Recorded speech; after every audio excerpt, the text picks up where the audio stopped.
Hey everybody, it's Lisa Purdy. I'm back with you reading through the Bible. We're in Acts chapter 12, so feel free to grab your own version. I have the Amplified and follow along. About that time, Herod the king stretched forth his hands to afflict and oppress and torment some of who belonged to the church or assembly. And he killed James, the brother of John, with a sword. And when he saw that it was pleasing to the Jews, he proceeded further and arrested Peter also.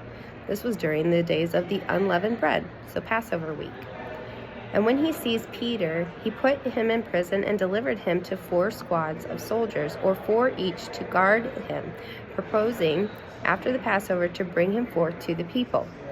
So Peter was kept in prison, but fervent prayer for him was persistently made to God by the church and assembly.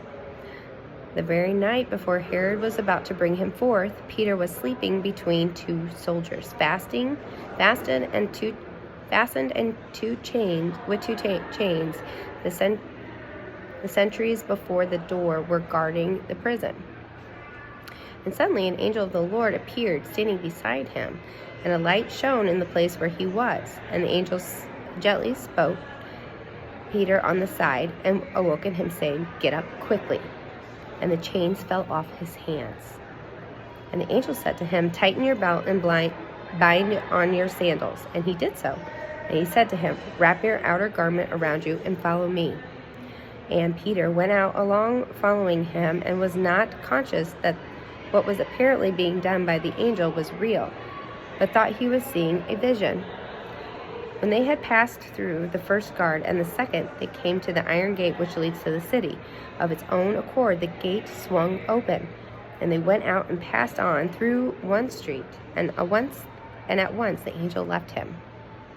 Then Peter came to himself and said, "Now I really know and am sure that the Lord has sent his angel and delivered me from the hand of Herod and from all the Jewish people who were expecting to do with me."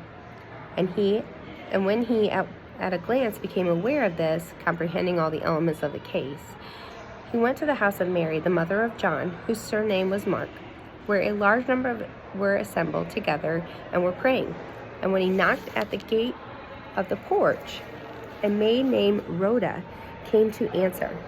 And recognizing Peter's voice, in her joy she failed to open the gate, but ran in and told the people that Peter was standing before the porch gate. They said to her, "You're crazy."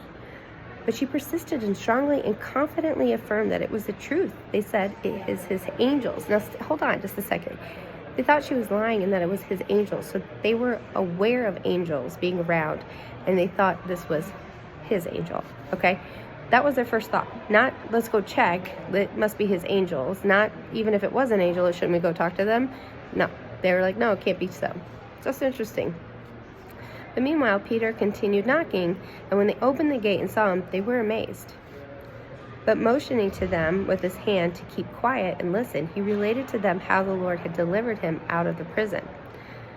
And he said, "Report all this to James the less and to the brethren." Then he left and went to some other place. Now as soon as it was day, there were no small disturbance among the soldiers over what had become of Peter. And when Herod had looked for him and could not find him, he placed the guards on trial and commanded that they should be led away to execution. Then Herod went down from Judea to Caesarea and stayed on there. Now Herod cherished bitter animosity and hostility for the people of Tyre and Sidon, and their deputies came to him in a united body, and having made Blastus, the king's chamberlain, their friend, they asked for peace, because their country was nourished by and depended on the king's country for food. On an appointed day, Herod arrayed himself in his royal robes, took his seat upon his throne, and addressed an oration to them. And the assembled people shouted, "It is the voice of a God and not of a man."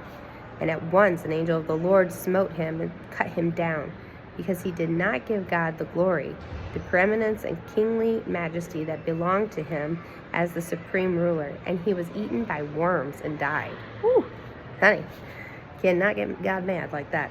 But the word of the Lord concerning the attainment through Christ of salvation in the kingdom of God continued to grow and spread.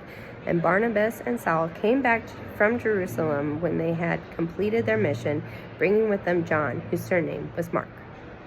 All right, that's it for today. I hope this helps encourage you and gets you involved in wanting to be in the Bible more. I'm telling you, these stories are great, and they will encourage your faith to grow. Have a great day.